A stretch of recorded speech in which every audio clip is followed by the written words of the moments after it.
All right, everybody, it's the final 2 games of the year. Minus 1 game because of how bad it was, and I didn't want to use your time like that. Minus 1 game, we're actually making it through an entire year. And I'm kind of just catching everything back up. I've actually pre-recorded pretty far, and it gets interesting soon, so I want to get there as soon as possible. But today, for the first game, we take on Middle Tennessee. The person that we're going to have to worry about here today is probably Holden Willis. He's going to get a lot of passes thrown his way there. First pass goes outside. We nearly get that interception, which takes him to a 3 and out. But we also go 3 and out, so they get the ball right back. Short throw in the RPO, and it's a great gain here getting inside the 25. That's Willis right there for his first catch. I'm going to do a read option here. When I tell you it was the easiest walk-in touchdown this guy might get in his entire career, it was the easiest walk-in touchdown. Vadiato is just having his way. And unfortunately here, we have a holding penalty on this drive, and that inevitably would kill the drive. So now that we had the ball back, Vadiato ends up handing this one off after they drive down the field. They're going to go ahead and put 7 up on the board. Our last 2 games, we were really competitive. We played our hearts out. We were able to get a couple of wins here, trying to see if we can do the same thing today. As this time Adams going to take the screen pass, and he's getting inside the 10-yard line, down at the 6, first and goal. So second and goal from the 1 here, Murphy throwing it outside, and who else but the guy who gets everything, Nathan James. Another touchdown on the year for him. Murphy got a little heat to him. Finds Phillips as we are down majorly over some BS that we cannot explain. Murphy trying to tie the game up, rolling right, finds Adams, he's in. It's his first touchdown of the day. We bring this within 3. Also, I just remember what it was. It was another Vadiato, walk-in. I feel like I might have missed that. In case I'm missing it, that's what it was. And Vadiato here hits his back. Little seam route. It's a nice little route to run against cover 3. I might try to incorporate that on our end here. But Vadiato drops back, and I mean, easy pitch and catch. Couldn't drawn it up any better. Receiver uses his body, blocks out the DB, gets another touchdown. So 24-14 here. Vadiato takes the read option. He's got some wheels, and he's not going to go down until he gets to the 22-yard line. But the defense will be able to stand tall enough to hold them to a field goal. Almost through the entirety of the third quarter here, Murphy takes a good drop back, pressure in his face, lets one fly for James, and I thought he was going to be into the end zone there. The drive inevitably would stall as we tried to get James to be able to finish the drive there. He took us all the way down there, but we'll have to just settle for the field goal. Trying to do a little bit too much when all we need to do is just get into the end zone. We're only down by 10 though, and make that 17 again.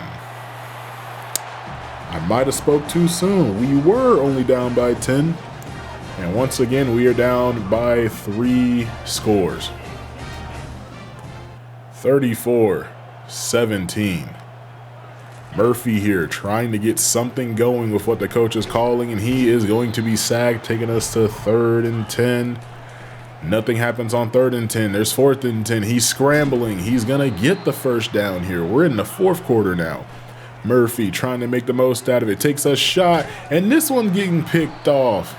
I believe he was going for Rodriguez there, but he just doesn't have the arm strength to put enough zip on that ball to get it there.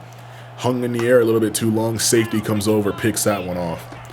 And of course, like clockwork, Middle Tennessee is going to take that ball off the interception and take it all the way back for another score on us.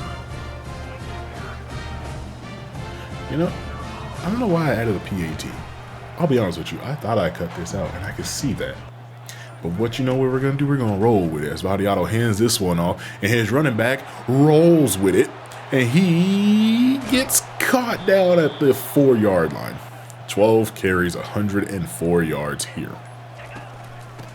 and another touchdown from Middle Tennessee State. So I'm gonna go ahead and let y'all know that that game could not have gone worse. It definitely could have gone better, but 2 scoreless quarters of us not doing anything in the first and the fourth definitely doesn't help us. Can we get win number 4? Can we finish off the contract in year 1 that the coach has? They want us to get 4 wins. Right now we're at 3.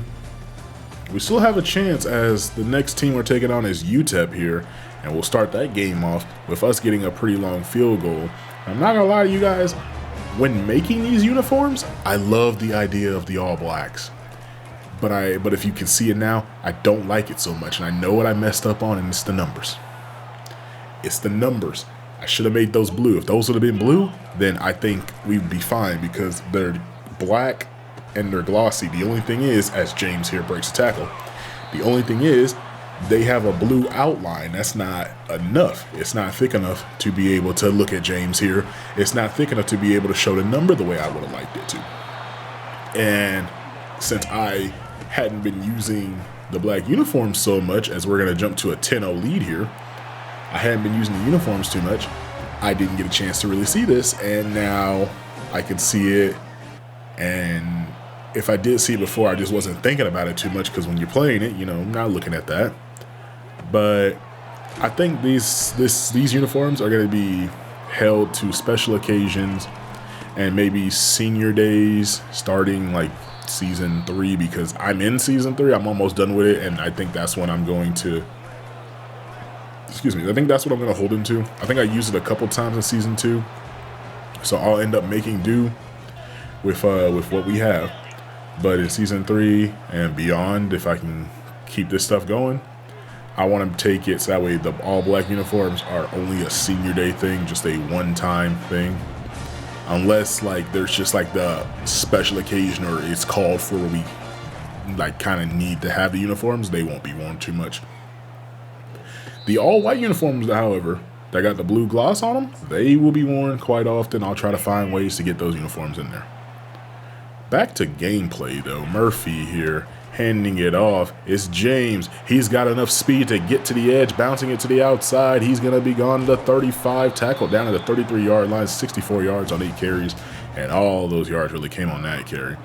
But the drive stalls out again, a 59-yard field goal here.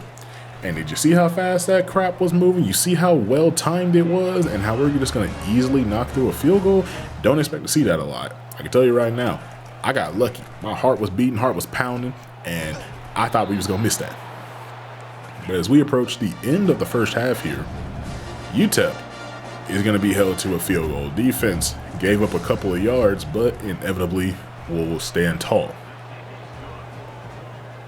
So a little bit of some back and forth motion here between these two teams, as Murphy's going to throw a pick, and not only is he going to throw a pick, he's going to throw a pick 6 to Rockabye Baby, Rockabye Hullaby, London Hullaby, Hullaby. I hope I'm saying your name right. I'm saying it every way but right. He's going to get the pick 6. And in response, we'll make our way down the field to be able to kick a field goal to bring us within 1. So this is anyone's game for the time being. Locklear here. Left side, wide open. Who does he beat? It's Hunter Jackson. That's clearly an awareness thing. I'm sure it'll get better throughout time. Trying to be patient with this team. We have the players that we believe are the best to stay on the field as much as possible, as Locklear takes this read option and he'll get in for another score.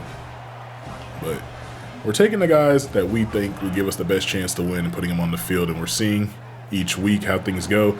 As this is Noah Morris crossing route, he'll take it, he'll get into the end zone, and this is going to bring us within 8 points here.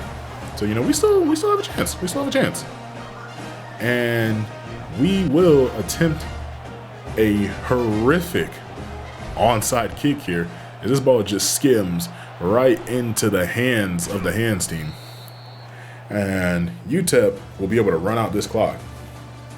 So that's how our season ends. We end 3-9. I won't hold you guys here too long, as I need to go work on getting the offseason everything ready to go. And making some other videos that you'll see eventually. But I hope you guys were able to enjoy this a little bit. It did take some time to get everything going, and we're putting a couple of games together, but I'm sure I'll be able to take it a little bit slower, get some things better. But until that time, do enjoy as I get these out as much as I can. Make sure that you like, comment, subscribe. Just let me know that you guys are here. I'm kind of getting to the point where I might end up, firing and forgetting and just playing the play and just having fun. And if you guys get a chance, you'll pull up to it. I know you will. But like I said, we're 3-9. That's how the first season ends. I'll try to get this off season out as soon as possible to you guys.